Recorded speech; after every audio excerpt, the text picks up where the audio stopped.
My husband and I were house hunting when he received a private tip about a property that wasn't even on the market yet.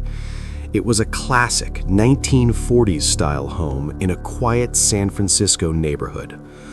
All we knew was that the owner's mother had passed away a year prior, and after months of emotional debate, the siblings had finally decided to sell. We knew nothing else, no names, no history, nothing personal about the woman who had lived there for decades. The moment we stepped inside, the house felt heavy with history, but not necessarily creepy.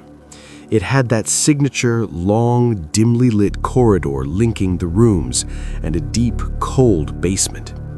While my husband chatted with the owner downstairs, I began wandering the halls alone. I eventually walked into the main bathroom. It was preserved in time, an old-fashioned clawfoot tub, a center pedestal sink, and a single skylight overhead casting a pale glow. I paused for a second, then walked away to check the kitchen and the bedrooms. But as I reached the stairwell, something pulled me back. I found myself standing in the corridor again, right outside that bathroom door. I stood there, frozen. It was as if I was waiting for something.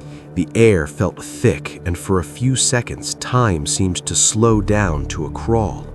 A wave of intense anxiety and concern washed over me, the kind of worry only a protector feels.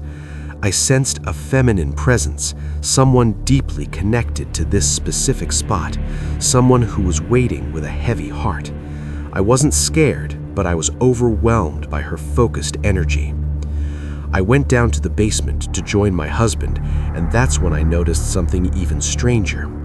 In a house from that era, you usually feel a masculine presence in the garage or the workshops, places men of that generation claimed as their own. But here, nothing.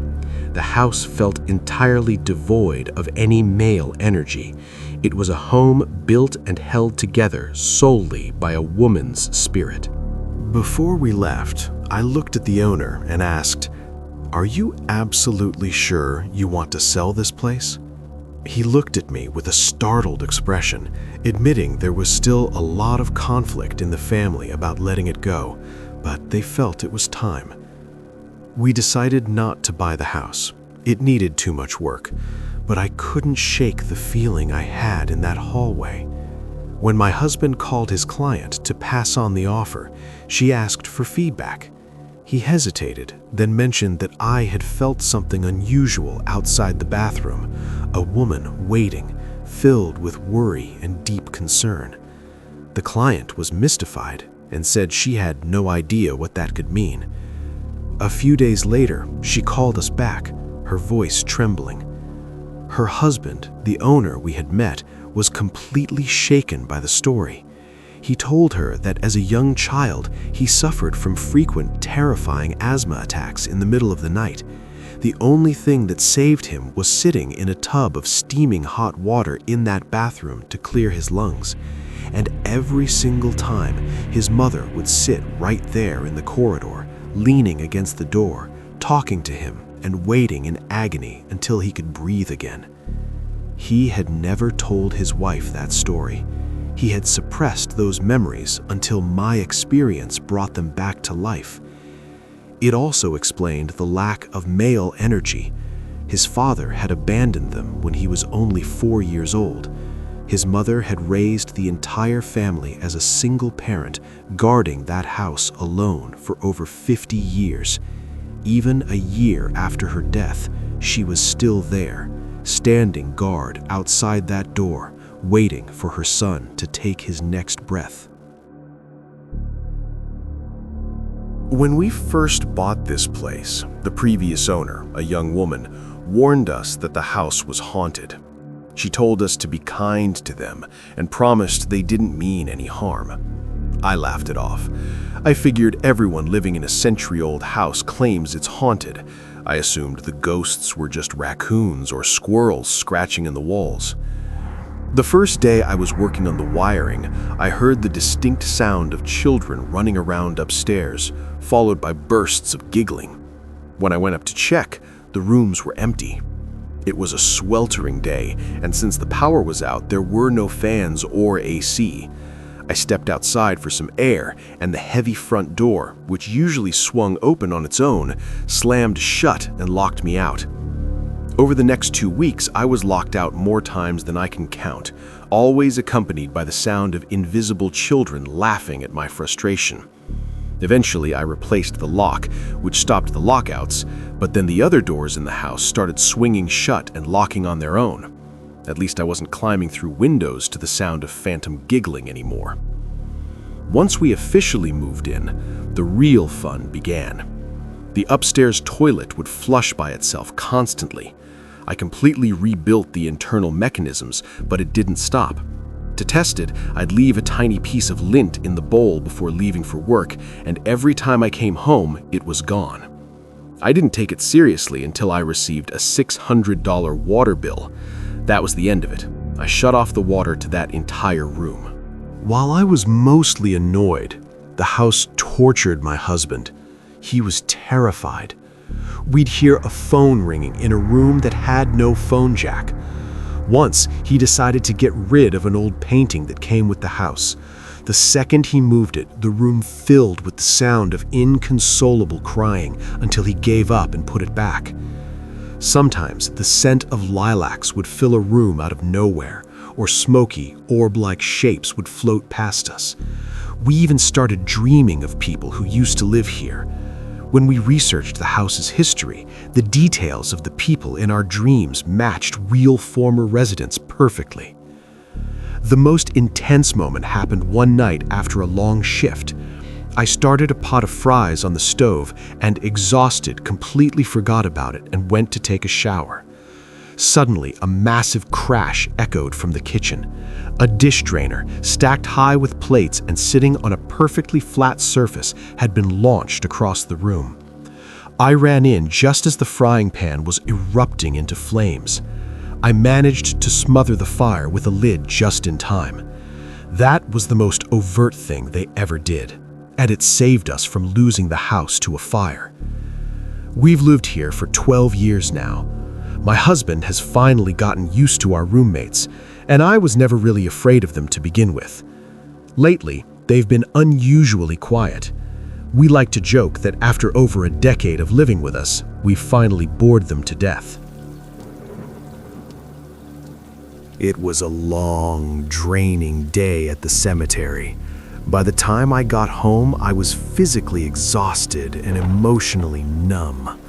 I bypassed dinner, stripped off my suit, and collapsed into bed around 1:30 a.m. The house was dead silent, the kind of silence that feels heavy.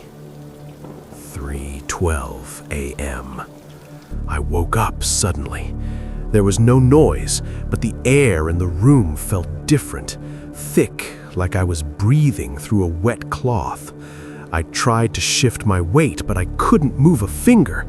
My first thought was sleep paralysis, something I'd had once before. But this was different. This felt physical. I felt the foot of my bed sink. Something heavy was climbing onto the mattress. I could hear the springs creaking under a weight that shouldn't have been there. Within seconds, that weight crawled up my legs and settled right on my chest. It felt like a 100-pound lead weight was crushing my lungs, forcing the air out of my body. I tried to scream, but my throat was frozen. Then I felt it. A hand. It was ice cold, smelling of damp earth and rot. This hand reached out and clamped down over my mouth and nose, its skin feeling like dry, cracked parchment. The grip was so tight I felt my jaw creak. I forced my eyes open, and in the pale moonlight filtering through the curtains, I saw it. Sitting on my chest was a shadow, a hunched, pitch-black silhouette with no discernible face, just two hollow pits where eyes should have been. It leaned down, its face inches from mine. I could hear its breath. It was a wet, raspy wheeze like someone trying to speak through a throat filled with sand. It leaned into my ear and hissed a single sentence that still haunts my dreams. "You didn't come back alone." My heart nearly stopped. I thrashed internally, fighting for a single gasp of air, but the grip only tightened. Just as the world started to turn black at the edges, the weight suddenly vanished. The curtains flared as if a gust of wind had ripped through the room, and my voice finally broke free. I bolted upright, gasping for air, my body drenched in a cold sweat. My chest was heaving, and my room was once again silent.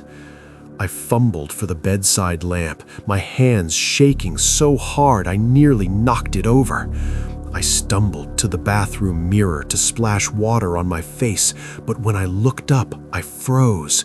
There, on my cheeks, were 4 dark, distinct bruises, fingerprints, right where that hand had been clutching my face.